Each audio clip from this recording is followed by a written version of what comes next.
Thank you so much, leaders, for joining us on another podcast at DawdleLive. And today I've got Mr. Ramkumar with us, and we'll be having a candid discussion with him, related to his experience so far. We have listed down a few topics, and we'll take his viewpoints on that. But before we go there, I would like to introduce you to Mr. Ram. He's a seasoned IT and cloud operations leader with more than 2 decades of experience driving large-scale infrastructure transformation, cybersecurity, and enterprise resilience. He has been working as technical cloud operations manager at WPP, where he leads global hybrid cloud operations across Azure and data center environments. He has built and scaled integrated operations capabilities, including a centralized monitoring center for 2,000 plus systems, significantly improving stability and incident response. He is known for delivering measurable impact. He has reduced alert noise by over 80% and strengthened governance through robust incident and escalation frameworks. He has held leadership roles at Triange and Entity Data and Tech Mahindra before, and he has successfully delivered multi-million dollar transformation programs, large-scale migrations, and cost optimization initiatives. His expertise spans cloud modernization, IT governance, and high-performance global team leadership. Thank you so much, sir, for joining us on this podcast. Thanks a lot for a wonderful and expertized introduction about me. And I think we have covered almost all my experience and expertise. Thank you. And I'm very much glad to join this podcast. Thank you so much, sir. Sir, first thing is that you have led both large-scale transformation and now global cloud operations, and many organizations kind of focus heavily on migration, but a struggle, once they go live. In your experience, where do you feel the things actually start breaking once the systems are live? So the thing is, when we are doing a small migration or a large migration, we should always have a mindset of to forecast and get ready for the surprises, because most of the things are hidden under the large infrastructure which is getting migrated, and mostly it is a process gap or a technical gap or not standardized process in that one. They will not be having a sometimes systems and servers and applications will not be patched for multiple years. And when it comes to our monitoring environment, we will get a lot of surprises. And moreover, there will be a spike of events and alerts, which will be making us panic. As a senior leader, we should not be having that panic mode. We'll be having find the root cause of these issues and fix it and address it. That is the most important when we are working on this migrations, and also the surprises. Yes. And mostly we'll be having when we are doing the transformation, the process analysis will be done over the period of time, where there will be a lot of process gaps. There won't be any ownership. Incidents are mainly when during the high impact incidents, the incidents will be ping pong between the operational teams or some vendors. We should be having a thorough knowledge about how the workflow or the process flow should be there. Escalation matrix should be there, and contact on the highly critical application and the servers or the impactful business owners will be intimated. And that should be a process of how we are going to communicate, what is the frequency. All this should be drafted. All this comes with our experience. And when we talking about finding the stakeholders in the transformation, I know in my experience, no company will be having 100% CMDB update.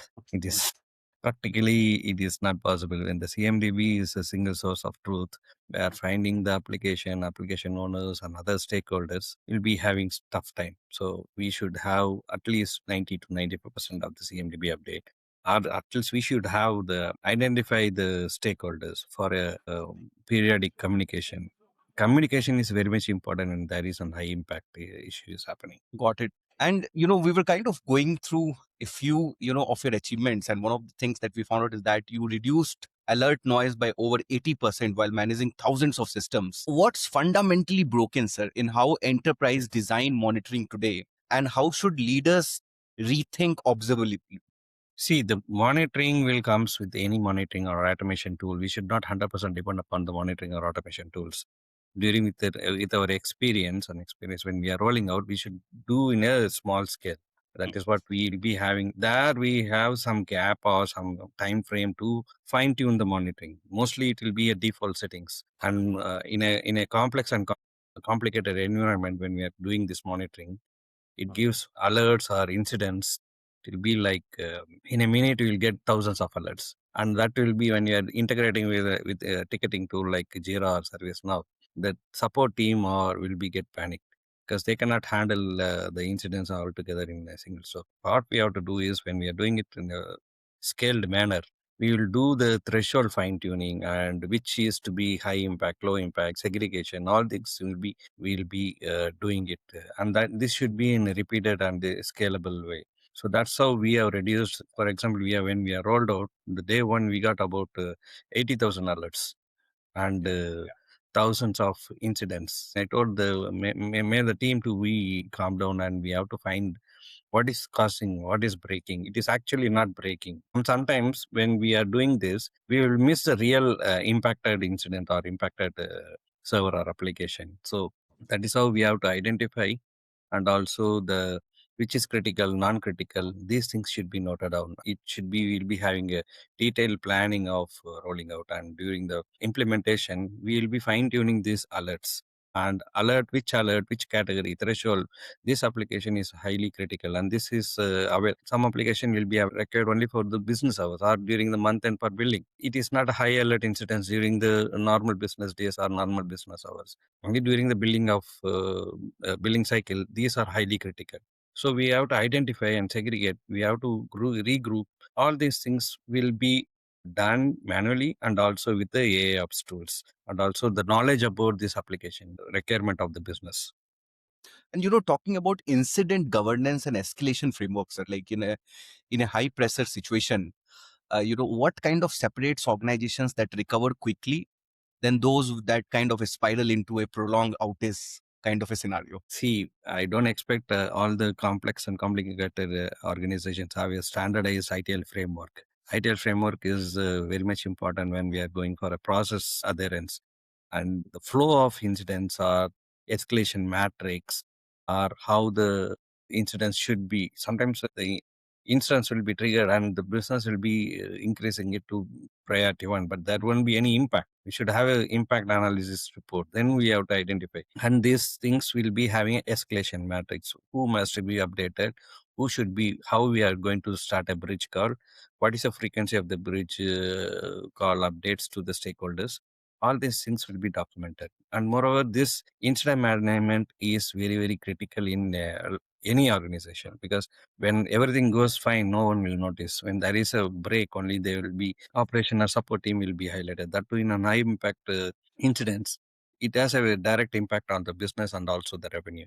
And how we are going to manage is how we are going to fine tune the process of escalation, incident management. We will be having a separate MIM, major incident management team, that will be having a standard SOP for that MIM and also the normal incident management process. If it is all well defined, the workflow or process flow has been defined, and when we educate or mentor the team to follow this, when there is a process gap or gap between in adhering the process, the resources will be mentored and we will be advising or educating them what is the impact and how it is going to get affected by this high impacted incidents or normal incidents. And we will be having a standard process of incident follow-up or the review meetings. So that will be helpful for the enhancement of the process and also the team educated with the impacts. Now, let's talk a bit about cost optimization. So, when we talk about cost optimization, it's treated as a reporting exercise. But,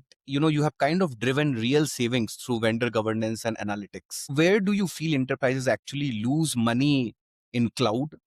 And what are the hard decisions that's required to fix it? This is very much interesting question nowadays, because we have seen it the real time scenarios where it is mainly because of overutilization or over provisioning or sometimes poor architecture. See, all these things comes into the picture where we will be giving provisioning as per the requirement from the business. When we do the actual analysis of the usage, it will be, but they will be coming and oh, we will be using it for this. But when we take the report for the last 6 months and 3 months data, the utilization will be very less. Then we have to convince, because of this, we are getting billed this and we will be doing this, and it will be always there is, it's a cloud. We can do it scalable within seconds. That's not a big issue. But over provisioning will give huge impact in the billing. That is in cost. When we show the cost to the customer and the utilization, and we have to convince them to minimize with this utilization for the last 3 months, 6 months data, you can run this business and application for with this resource. Why do we provision more resource for this and we are not utilizing? And moreover, architecture. When the poor architecture, they will be having, when there is where there is need, they will not be providing. Maybe they might have not got a proper inputs or proper data from when they are designing this HLL or low level design. So when we are doing it operation, we will be knowing the actual problems, the architecture, and we will see. As an operation team, we cannot directly take a decision, and we can do that one. Implementation will be done, but we should get a approval and concurrence from the architecture, enterprise architect teams. So we will be giving a justification. This is not provisioned properly. Can we relook into this design? And we'll be working along with the business team and also the architect, and we'll doing the implementation. Most of the things, most applications will not be used for many years. Something might have not even used, and it will be lying idle for months and years together. When we are looking into all those things, and some IDs will not be used. The login ID is cost. Yes. So all these things will come and present it, and we can when we are seeing that low impact or no impact device. Sometimes we do hard shutdown, or sometimes we'll do a virtual shutdown. No one will come and ask. Then we will take a decision whether it is to be there or not. License optimization is very much important in this, where we'll be paying very, very huge. We'll be closely monitoring about all the license utilization. Either it may underutilization or overutilization is a cost impact to the business or to the organization. I was talking to another leader. He was telling that there's something called a scream test. Scream test. Yeah, that is the same thing. What I have told is scream test is silently we will be shutting down the virtual server, and someone screams, then okay, someone is using it. That is a scream test.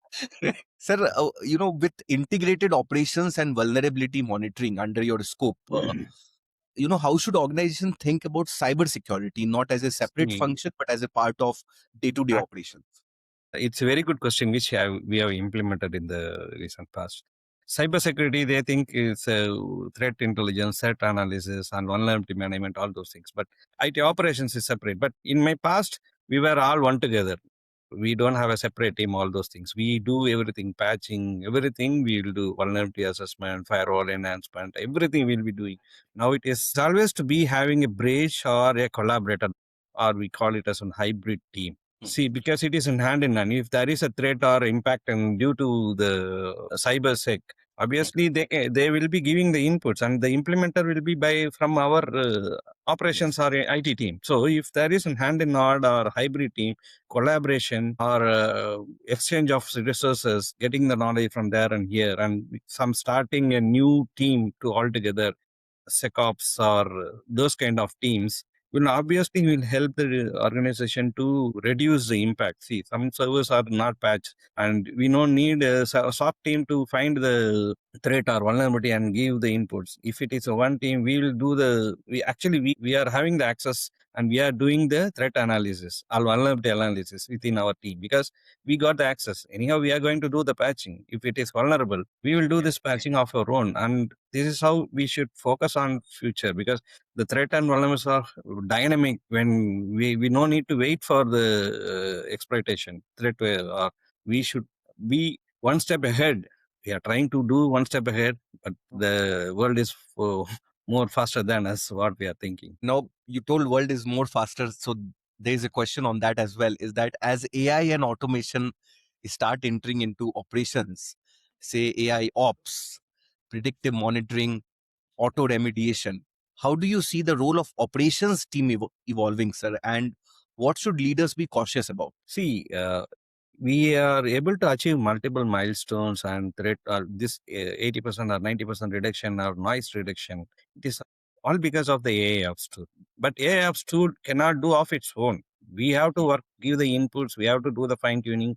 We have to give the data. See, operations AIOps tool will do the data analysis with the past 6 months or 1 year data only. It cannot think of its own. So the thing is, it is one side, it is very much good, but we should not 100% dependent on the AIOps tools. because it gives the suggestions. Decisions should be taken by the humans. So this is what my understanding, and moreover, it should be like the tool should not do the auto correction of its own. It sometimes it go into some disaster. The final go should be a man-made decision. Even when we are doing any critical change, where we will be having a maker and checker, obviously, right? So the maker should be maker. What we cannot make as an AI ops to take a maker for critical things. Auto scaling we can do it, but for vulnerability fix and other things we can do up to some extent. And something critical where we should have an additional eye to check and go. Okay, go. We can just be a confirmation from the human. And now, one question which we usually ask at the end is that